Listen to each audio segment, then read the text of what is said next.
This is TWiT. Pretty neat. Tell us about the author clock.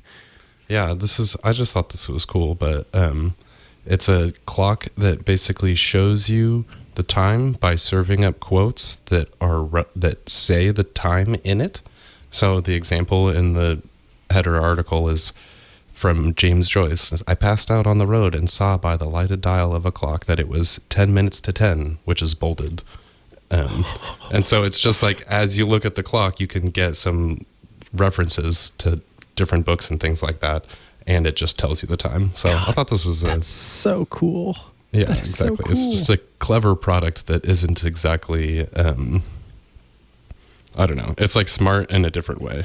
It makes you smarter. Yeah, I mean, it's making use of information that's out there to be clever and delightful. And I think anybody who is if you've got a family member who's an avid reader, or somebody has an English degree, there's so many people who this would be just a brilliant product for. How much is it? $1 trillion billion? It's on Kickstarter, but it's like 45 times past their goal of 20,000. They have like I don't know, I didn't actually do the math, but they have like 1.2 million. But it is $120 and looks like it'll be 150. So it's like definitely a specialized product, but I think it's pretty neat. And there's only 3 backers left if you want one. So I guess you would have to get 2, but maybe once it's out, it'll be available as well. But I thought this was just clever. Wow, they're limiting the number of backers?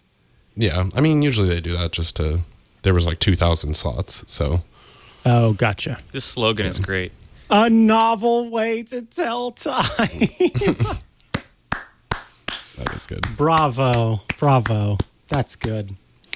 Well, that's the author clock.